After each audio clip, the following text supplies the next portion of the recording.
My research was centered on finding the best practice of teaching phonemic awareness for preschool students.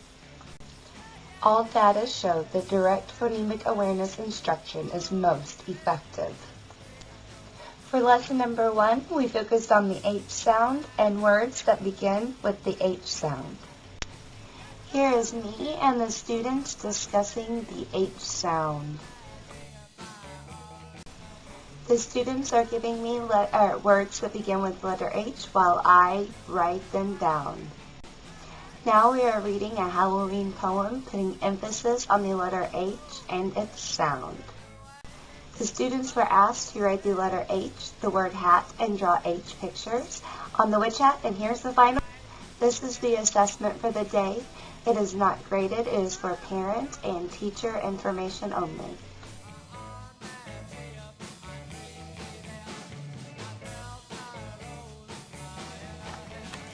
For lesson 2, we continued with the letter H sound.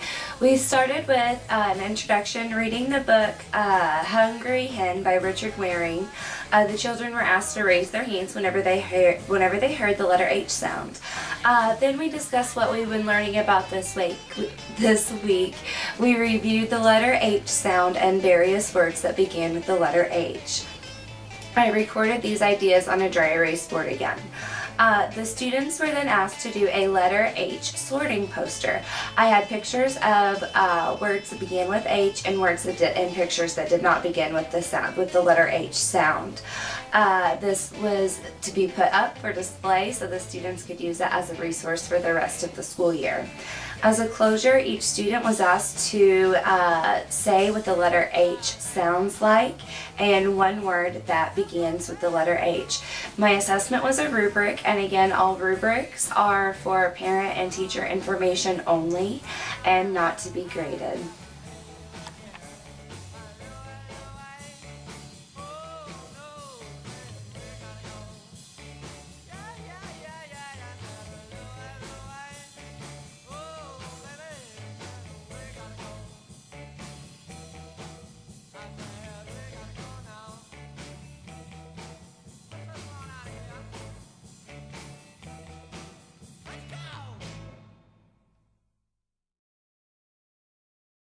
Lesson 3, we continue with the letter H and made capital and lowercase h with our bodies. Here we are singing the letter H song. Now the students are working on the Making Words page, making the words hat and hen. And here's a few examples of the final product. This is the checklist I used as an assessment for parent and teacher information only.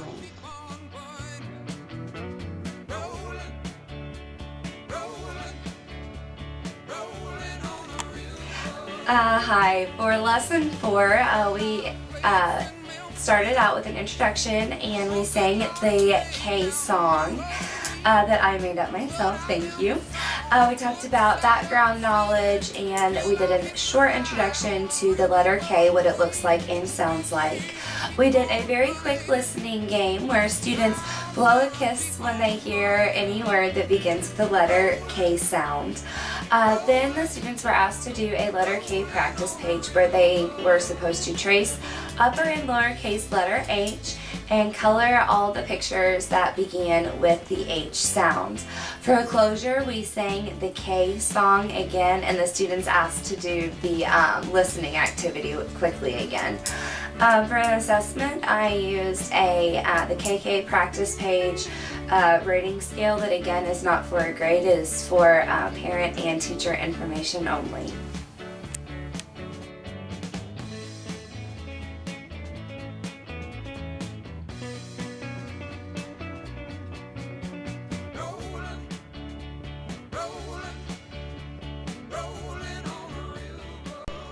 Lesson 5, we stuck with the letter K sound and read a book with the letter K. Here are some pictures of the students completing the letter K sound sorting activity.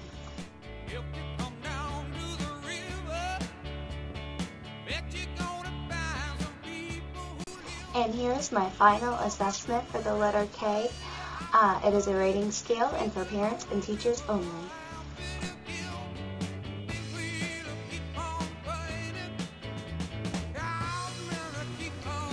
Hi, it's time for my reflection. Some of the successes that I had with my students while I implemented this lesson were that they seemed very engaged and were enjoying themselves throughout many of the activities. Of course, they were not as excited about the more paper and pencil activities, like when they had to write the letter H or K and color, the different pictures. But I tried to make it as fun as possible, and by letting the students use markers and crayons to do this. And I also tried to keep those things at a minimum in my lessons. But as we all know, students can't just simply learn through games. They have to do pencil and paper activities too. Most students also seem to retain the information after the instruction and during the activities, not only that day, but during reviews the following day. And I really wish I would have been able to catch that on video to back that up, because they gave some really great answers for me. And the students, almost every single one of them, performed very well on the assessments. Some challenges that I faced. Keeping some preschoolers' attention throughout the entire lesson. There are, of course, those students that seem like they're already in kindergarten and listen and wait their turn and follow directions, but you always have those ones that it is extremely hard to keep their attention and to keep them following directions. There were no other real challenges because this approach is tremendously effective with preschoolers. And while I was working with very small numbers of children, our students who stay in pre-K all day usually only have about 6 children in them, or in it.